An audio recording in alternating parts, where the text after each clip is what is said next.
제가 이제 시니어 사역원을 섬기고 있는데 우리 시니어 사역원에서 헌금송도 하고 엘림에서 찬양도 하고 참 그래줘서 하나님 앞에 더 귀한 또 말씀의 시간인 것 같습니다. 여러분 행복한 주일 아침입니다.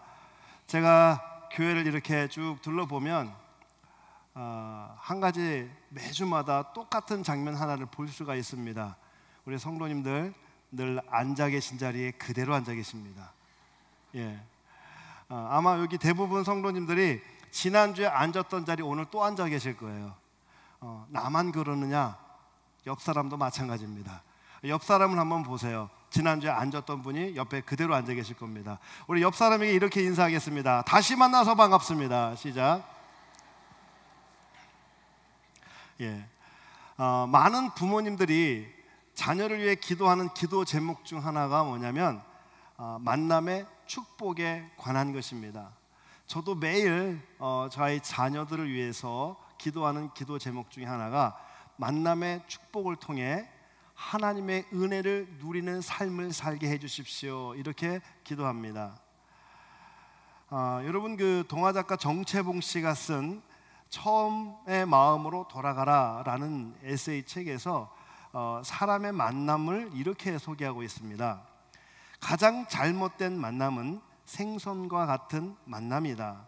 만날수록 비린내가 묻어오니까. 가장 조심해야 할 만남은 꽃송이 같은 만남이다. 피어있을 때 환호하다가 시들면 버리니까. 가장 비참한 만남은 건전지와 같은 만남이다. 힘이 있을 때는 간수하고 힘이 다 닳았을 때는 던져버리니까. 가장 아까운 만남은 지우개 같은 만남이다. 금방의 만남이 순식간에 지워져 버리니까. 가장 아름다운 만남은 손수건 같은 만남이다. 힘들 때는 땀을 닦아주고 슬플 때는 눈물을 닦아주니까. 여러분 인생은요 만남의 고리고리로 이어집니다. 저는 중학교 2학년 때 저희 동네에 있는 작은 개척교회를 다니기 시작했습니다. 그곳에서 한 권사님을 만났고 또 권사님의 따뜻한 보살핌을 통해 신앙생활을 시작했습니다. 중학교 3학년 때는 참 힘든 시기를 보낸 때였습니다. 그때 한 전도사님을 통해 예수님을 인격적으로 만났습니다. 그 후 2년 뒤에 고등학교 2학년 때에 수련회를 통해서 성령님을 만났습니다. 바로 그때 제가 목회의 길을 가기로 결정했습니다. 초등학교 2학년 때 알사탕을 나눠 먹던 제 짝꿍을 교회에서 만나서 아름다운 가정을 이루고 지금은 사랑스러운 두 자녀와 함께 작은 천국의 기쁨을 누리며 살고 있습니다. 하나님은 저를 사랑하여 주셔서 미국으로 또 보내주시고 또 지금 이렇게 여러분을 만나서 행복한 사역의 기쁨을 누리고 있습니다. 여러분은 어떤 만남을 갖고 계십니까? 저는 이 아침에 두려움에 떨고 있는 제자들을 찾아오신 예수님, 그리고 다시 주님을 만난 제자들이 받은 은혜, 그리고 우리가 주님을 만났으면 우리는 어떻게 살아야 가야 하는지에 대해서 말씀을 잠시 나누고자 합니다. 예수님의 공생의 사역은 만남으로 시작됩니다. 갈릴리 어촌에서 고기를 잡던 베드로와 안드레에게 예수님께서 찾아오셨습니다. 예수님은 야고보와 요한에게도 찾아가 주셨습니다. 예수님은 12명의 제자들 한 사람 한 사람에게 찾아가 주셨고 만나 주셨습니다. 예수님의 제자들은 예수님을 만남으로 생애 최고의 만남의 축복을 누릴 수가 있었습니다. 제자들은 예수님과 함께하면서 자신들이 생각하는 하나님의 나라에 대해서 꿈을 꾸기 시작합니다. 이스라엘이 곧 회복될 것이라는 그 믿음을 갖게 되었습니다. 예수님을 통해서 새 나라가 임하면 그 나라에서 좀 좋은 자리를 차지해 볼까 하는 그런 기대감을 가졌던 제자들이었습니다. 제자들은 주님을 위한 삶이 아니라 자기의 유익을 위한 삶을 살았던 겁니다. 제가 초등학교 5학년 때 아버지께서 돌아가셨고요. 남겨진 5남매를 키우기 위해서 어머니께서 닭 장사를 시작하셨어요. 주문이 들어오면 닭을 손질해서 정육점에 배달을 하는 그런 장사였습니다. 저는 어렸을 때 교회를 다니지 않았기 때문에 주일, 그 당시엔 제가 일요일이라고 그랬는데 일요일이 되면 항상 어머니를 도와서 닭 배달을 하였습니다. 닭을 정육점에 배달해 주면 돈을 줍니다. 그러면 돈을 받아서 어머니께 드려요. 그러면 어머니는 잔돈은 저에게 다 주었어요. 용돈하라고. 돈 버는 재미가 솔솔합니다. 그래서 굳이 시키지 않아도 닭 배달을 갔습니다. 가끔은 닭 배달 가서 아주머니가 지폐를 주시면 굳이 잔돈으로 바꿔달라고 그래서 잔돈을 받아서 어머니께 주면 또 어머님은 어쨌든 잔돈은 잔돈이니까 저에게 용돈으로 주셔요. 그런데 동네 분들이 저를 보면서 야, 쟤는 나이도 어린데 저렇게 어머니를 도와서 착하게 사는구나 칭찬을 많이 해주셨어요. 그런데 여러분, 가만히 들여다보면 사실 정말 어머니를 생각해서 닭을 배달한 것이 아니라 제가 제 욕심을 채운 겁니다. 어머니를 돕고자 하는 마음도 있었지만 제 자신의 욕심을 채우기 위해서 어머니를 도왔던 거죠. 예수님의 그 십자가 사건 이전의 제자들의 모습은 마치 이와 같았습니다. 마태복음 17장에 변화산에 오른 베드로가 예수님께 이렇게 묻습니다. 이야기를 합니다. 베드로가 예수께 여쭈어 이르되 주여, 우리가 여기 있는 것이 좋사오니 만일 주께서 원하시면 내가 여기서 초막 셋을 짓 때 하나는 주님을 위하여, 하나는 모세를 위하여, 하나는 엘리야를 위하여 하리이다. 이렇게 말씀하죠. 베드로는 주님을 위한 것처럼 보이지만 사실은 자기 자신을 위한 요청이었습니다. 마가복음 10장에 보면 세베대 아들 야고보와 요한이 등장을 합니다. 그들 또한 예수님께 부탁을 하죠. 마가복음 10장 37절 말씀인데요, 여짜오되 주의 영광 중에서 우리를 하나는 주의 우편에 하나는 좌편에 앉게 하여 주옵소서. 이렇게 이야기합니다. 이런 야고보와 요한을 보면서 다른 제자들이 굉장히 화를 냅니다. 왜 화를 낼까요? 다른 제자들도 그들과 같은 마음이었습니다.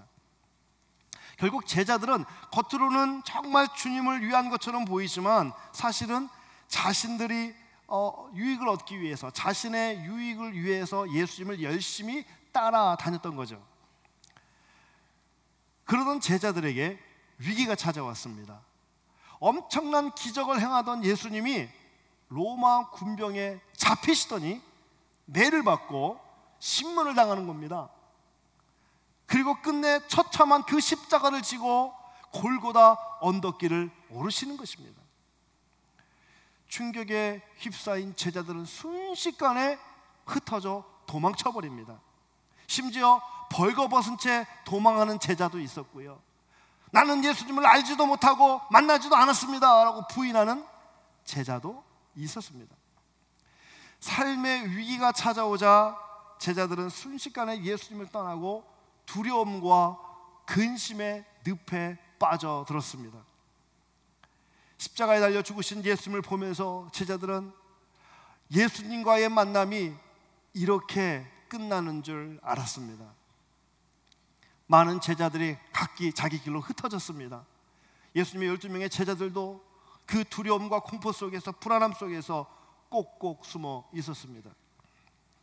3일 후에 예수님께서 약속대로 부활하셨습니다.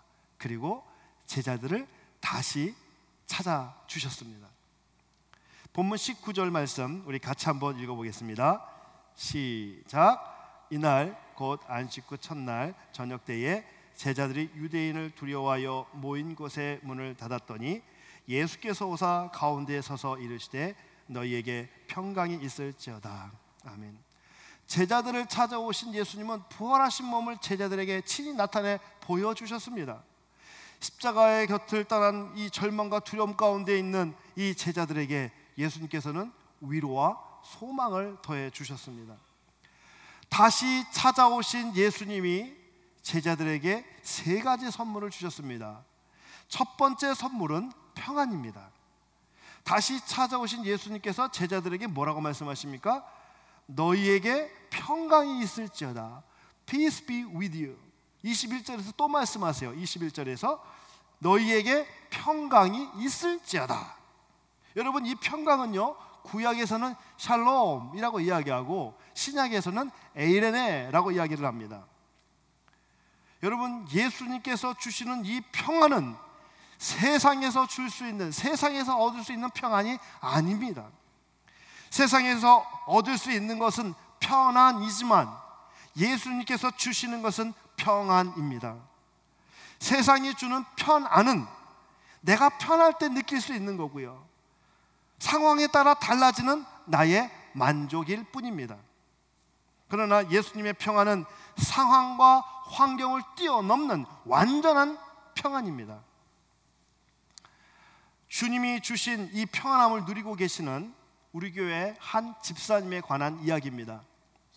아들이 출근을 하고 있었습니다.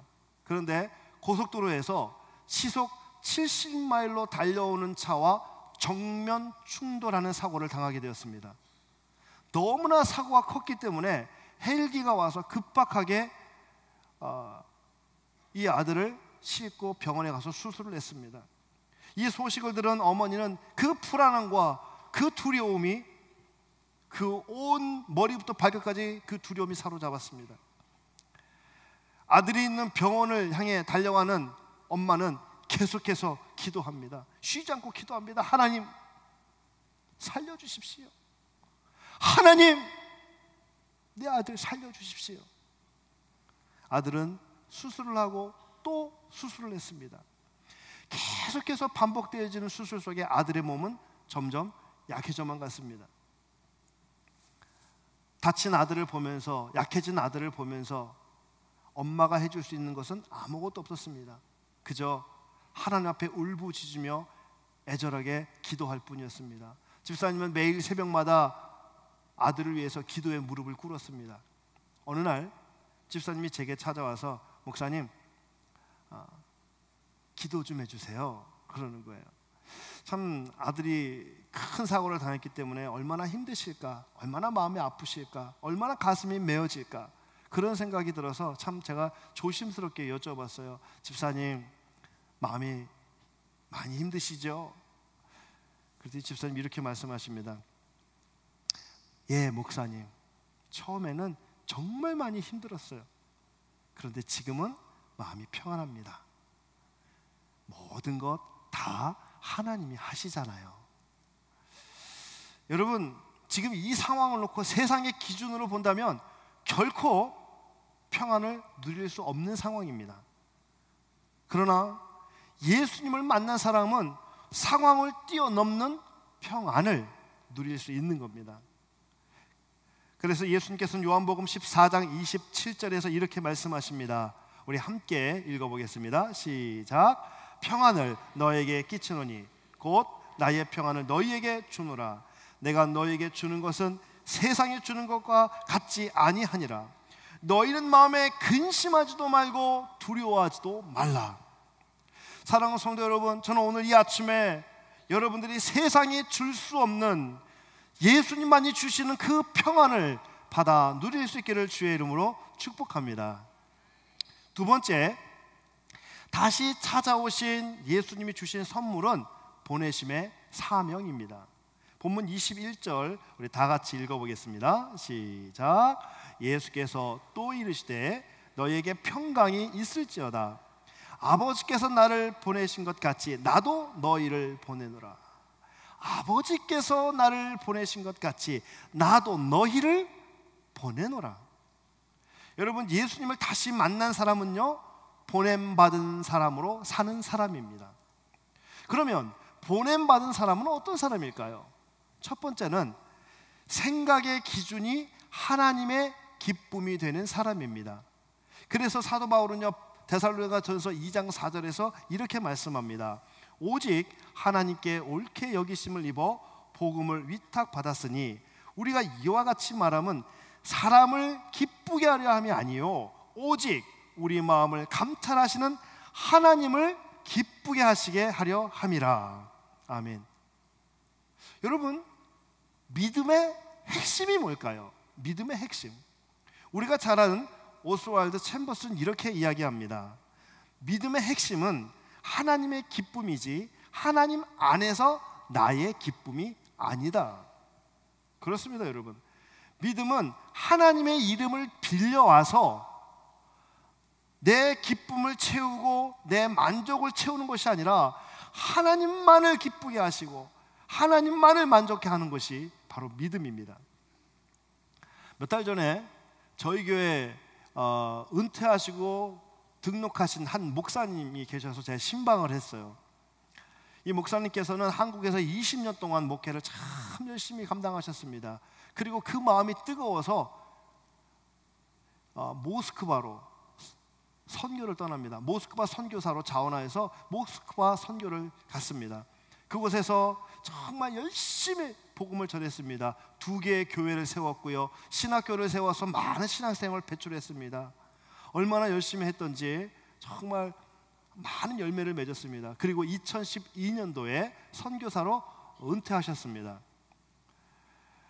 제가 목사님 가정을 신방했을 때 목사님이 이런 바인더를 하나를 이렇게 보여주시는 거예요.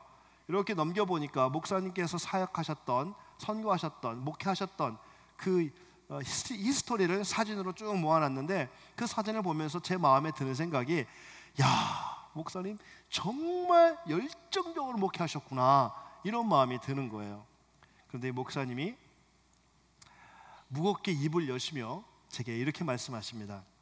최 목사님, 나는 젊은 날 목회자로 하나님께 헌신하고 지금껏 평생도록 충성을 했습니다.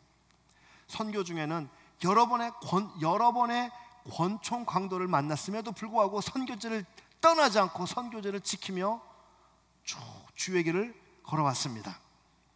그런데 내가 은퇴하고 나서 내 삶을 쭉 돌아보는데 어느 날 하나님께서 제게 말씀하시는 거예요. 너는 누구를 위해서 그렇게 열심히 일을 했느냐? 목사님은 충격이었습니다. 그래서 그 말씀을 놓고 묵상하고 또 묵상했다라는 거예요. 그런데 가만히 보니까 그렇게 열심히 일한 것이 나의 만족과 나의 기쁨과 내가 좋아서 그 많은 일을 해낸 것 같아요. 이렇게 말씀하시는 겁니다. 제가 은퇴 목사님 말씀을 막 듣고 있는데 제 마음속에도 하나님께서 말씀을 하고 계시는 거예요. 정호야, 너는 누구를 위해서 목회하고 있니? 사랑하는 성도 여러분, 하나님 안에서 나의 기쁨을 채우는 그러한 삶이 아니라 하나님을 기쁘시게 하는 삶을 사시기를 주의 이름으로 축복합니다. 두 번째, 보냄받은 사람은 영혼을 뜨겁게 사랑하는 사람입니다. 우리 교회 안에는 영혼을 뜨겁게 사랑하는 분들이 참 많이 계십니다. 매주 화요일이 되면 전 세계 사람들이 모여드는 DC로 전도지를 들고 나가서 복음 전하는 분들이 계세요. 매주 주일이 되면 DC 노숙자를 향해서 달려나가서 머리도 깎아주고 그들에게 서비스도 하고 그들을 돌봐주는 그런 팀들도 있습니다. 센터빌의 한 작은 공간에서 보험이 없어서 힘들어하는 사람들을 위해서 의료 상담을 해주는 분들도 계십니다. 우리 교회에서 일부 예배를 드리고 지역의 작은 미자립교회, 작은 개척교회 가서 아이들을 가르치고 반주도 하고 예배자로서 예배 드려주는 그런 분들도 계십니다. 우리 교회 안에 이제 어르신들 가운데는 이제 나이가 들어서 더 이상 교회에 올 수 없는 연로하신 분들이 계십니다.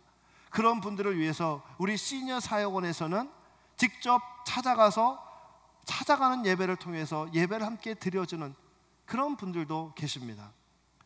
모두가 한결같이 영혼에 대한 뜨거운 사랑과 열정으로 보냄받은 자의 사명을 감당하는 분들입니다. 저는 오늘 이 아침에 오늘 예배 참석하시는 우리 모든 성도님들이 정말 주님을 만남으로 보냄받은 자의 사명을, 영혼을 뜨겁게 사랑하는 그 사명을 감당하는 여러분이 되기를 주의 이름으로 축복합니다. 마지막 세 번째, 다시 찾아오신 예수님께서 주신 선물은 성령의 능력입니다. 예수님께서 제자들을 보낼 때 그냥 보내지 않으셨어요. 예수님은 보내시는 제자들에게 성령의 능력을 부어 주셨습니다. 본문 22절 말씀입니다. 이 말씀을 하시고 그들을 향하사 숨을 내쉬며 이르시되 성령을 받으라. 여기서 숨은 바람, 영이란 의미를 가지고 있고요, 내쉬며 라는 말은 불어넣다 라는 의미를 가지고 있습니다. 다시 말해서 보냄을 받는 제자들에게 예수님께서는 성령의 바람을 불어넣어 주셨습니다. 마침내 사도행전 1장에 와서는 성령의 충만함을 제자들이 받습니다. 성령 충만, 성령의 능력을 받은 제자들은 더 이상 두려움에 떨며 갇힌 공간에 있지 아니하고 담대한 믿음으로 닫혀진 문을 열고 세상을 향해 나갔습니다. 비겁하게 도망갔던 제자들이 이제 성령을 능력을 받자 죽음을 두려워하지 않고 순교의 자리에까지 기꺼이 올라섭니다. 성령의 능력을 받은 사도 바울 역시 죽음을 조금도 두려워하지 않았습니다. 죽음을 두려워하지 않는 사명자의 역할을 감당했습니다. 사도행전 20장 24절에서 사도 바울은 이렇게 고백을 합니다. 내가 달려갈 길과 주 예수께 받은 사명, 곧 하나님의 은혜의 복음을 증언하는 일을 마치려 하면은 나의 생명조차 조금도 귀한 것으로 여기지 아니하노라. 사랑하는 성도 여러분, 사명자는 성령의 능력으로 살아내야 합니다. 내 힘과 내 능력으로 그렇게 사는 것이 아니라 성령의 능력으로 사는 겁니다. 내 경험, 내 지식, 내 힘으로 살아가면 우리는 쉽게 지치고 쉽게 낙심하고 쉽게 절망하고 맙니다. 그러나 성령의 힘으로 살면 고생도 위기도 장애물도 나를 막을 수가 없습니다. 사랑하는 성도 여러분, 사명은 성령의 능력이 아니고는 결코 감당할 수 없습니다. 그렇다면 성령의 능력을 어떻게 받을 수가 있을까요? 첫 번째는 하나님의 말씀을 가까이 해야 합니다. 제 아들 셀폰의 바탕 화면에 참 좋은 문구가 하나 있더라고요. 뭐라고 써 있냐면 말씀대로 생각하고 말씀대로 살자, 이렇게 써 있는 거예요. 아, 얼마나 예쁜지. 사랑하는 여러분, 성령의 능력은 말씀을 가까이 하고 말씀대로 살아낼 때 우리가 받을 수 있는 거예요. 두 번째, 예배의 자리에 앉아야 합니다. 예배의 자리는 하나님을 만날 수 있는 자리입니다. 그래서 오늘 여러분이 이 자리에서 예배하고 있을 때 우리 하나님께서 여러분을 만나주시고 성령께서 여러분에게 능력을 더하여 주실 줄 믿습니다. 세 번째, 기도에 무릎을 꿇어야 됩니다. 저에게 어떤 권사님은요, 권사 기도에 참석하시겠다고 비행기 스케줄까지 바꿔버리더라고요. 여러분, 기도는 누가 하는 거예요? 기도는 내가 하는 거예요. 기도는 다른 사람이 해주는 게 아닙니다. 내 가정을 위해서 내가 기도에 무릎을 꿇어야 됩니다. 우리 교회를 위해서 내가 기도에 무릎을 꿇어야 됩니다. 여러분, 그 기도에 무릎을 꿇는, 그로 말미암아 성령의 능력을 받는 저와 여러분이 되기를 주의 이름으로 축복합니다. 저는 오늘 말씀의 결론을 맺으려고 하는데요, 사랑하는 여러분, 이민자로 살아간다라는 것, 이민자로 이국 땅에서 살아간다라는 것 정말 어려운 것 같습니다. 아무리 애쓰고 수고하고 노력해 보지만 참 쉽지 않은 것 같습니다. 그렇게 해서 이렇게 이민자의 삶을 살다 보니 때로는 거친 광풍이 내 삶에 휘몰아치기도 하고 도대체 끝이 없어 보이는 긴 터널을 우리가 지나는 것 같은 때도 있습니다. 사랑하는 여러분, 그때 예수님께서 다시 여러분을 찾아주십니다. 여러분, 그때 예수님을 다시 만날 수 있기를 바랍니다. 저는 여러분의 신앙의 고백이 하나님 안에서 나의 기쁨을 채우는 사람이 아니라 오로지 하나님의 기쁨이 되는 여러분이 되기를 간절히 바랍니다.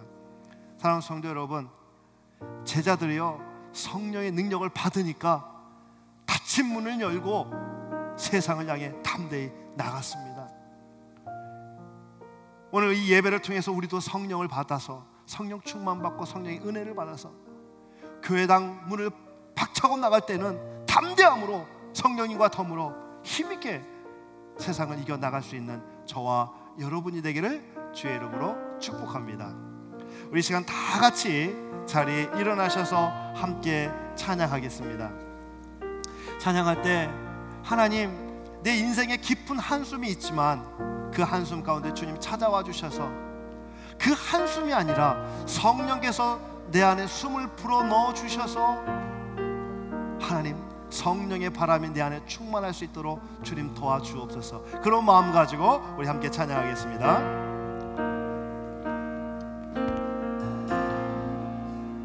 험한 시절 지날 때, 깊은 한숨 내쉴 때, 그런 풍경 보시며 단식하는 분 있네. 그와 같이 너희를 버려두지 않으리. 내가 너희와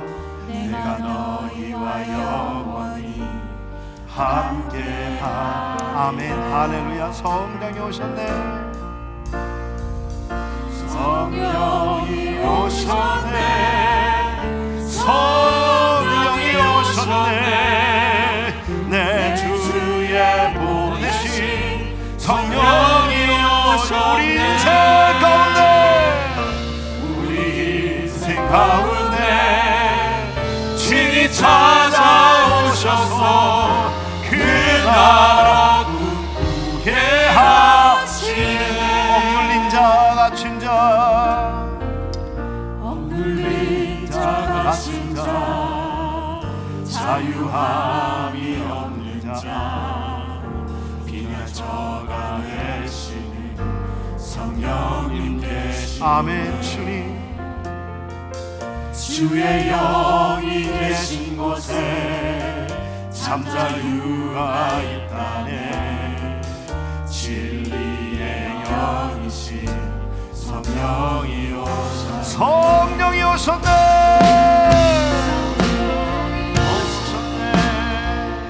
성령이 오셨네. 내 주에 보내신 성령이 오셨네. 가운데 신이 찾아오셔서 그 나라 꿈꾸게 하시네. 성령이 오셨네. 성령이 오셨네.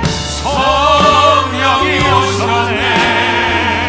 내 주에 보내신 성령이 오셨네.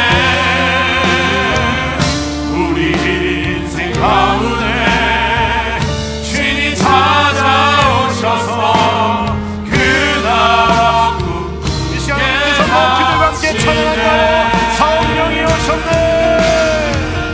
성령이 오셨네. 성령이 오셨네. 내 주에 보내신 성령이 오셨네. 가운데 주님 찾아오셔서 그 나라 꿈꾸게 하시네. 우리 이 시간 함께 기도할 때 우리 말씀을 기억하면서 기도할 수 있기를 바랍니다. 여러분, 혹시 아직 예수님을 만나지 못한 분이 계십니까? 예수님을 만나기는 만났는데 만난 지가 너무 오래돼서 첫사랑도 식어져 버리고 그 믿음의 열정도 식어져 버린 그런 분이 계십니까? 믿음으로 열심히 살아보겠다고 다짐해보지만 역시 또 좌절하고 낙심하고 절망하고 있지는 않습니까? 여러분, 불안합니까? 두렵습니까? 오늘 이 아침에 주님 만나시길 바랍니다. 여러분, 제자들이 주님을 만나고 성령의 능력을 받을 때에 그들이 담대해질 수 있었습니다. 제자들이 성령의 은혜를 받을 때 그들은 죽음조차 두려워하지 않았습니다. 여러분, 이 아침에 성령의 은혜를 사모하시고 주님을 만날 수 있기를 바랍니다. 이 시간 기도할 때에 주님 만나길 원합니다. 주님의 성령의 능력 받기를 원합니다. 이 시간 다 같이 한 목소리로 기도하겠습니다. 사랑의 하나님, 은혜를 감사합니다. 오 할렐루야. 하나님 아버지, 우리 가운데 함께하여 주시옵소서. 주님을 만나기를 원합니다. 주님 나를 찾아와 주시옵소서. 오 성령님 찾아와 주시옵소서. 주님 나를 다시 만나 주시옵소서. 오 할렐루야. 하나님 만나 주시옵소서. 다시 한번 믿음이 뜨거워지 가시고 모든 불안, 모든 두려움 다 하시옵소서. 너희에게 평강이 임할지어다. 너희에게 평강이 임할지어다. 오늘 남은 세상에 보낸받은 사람으로 하나님을 기쁘시게 하는 삶을 살게 하여 주시옵소서. 나는 연약합니다. 나는 부족합니다. 하나님 성령의 은혜가 필요합니다. 오 하나님, 주님 나를 붙잡아 주셔서 하나님과 함께 삶을 살게 하옵소서. 오 하나님 붙잡아 주셔서 하나님의 믿음으로 살게 하여 주시옵소서. 할렐루야 할렐루야. 하나님, 오늘 이 아침에 주님 만난 줄 믿습니다.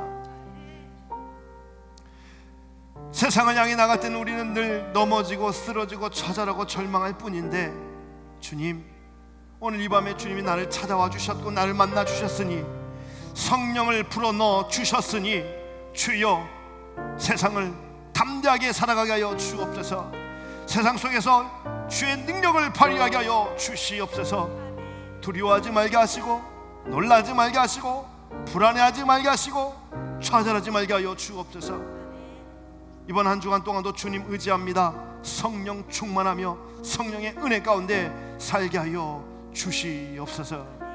지금은 우리 주 예수 그리스도의 은혜와 아버지 하나님의 그 크신 사랑과 성령 하나님의 인도교통 충만 내주 역사하심이 나를 만나주신 하나님의 은혜에 감사하며 보냄받은 자의 사명을 감당하며 하나님을 기쁘게 하는 그러한 삶을 살기를 소원하는, 성령의 능력을 온전히 누리기를 소원하는 모든 우리 교회 성도님들 머리 위에 지금으로부터 영원토록 함께 있을지어다. 아멘.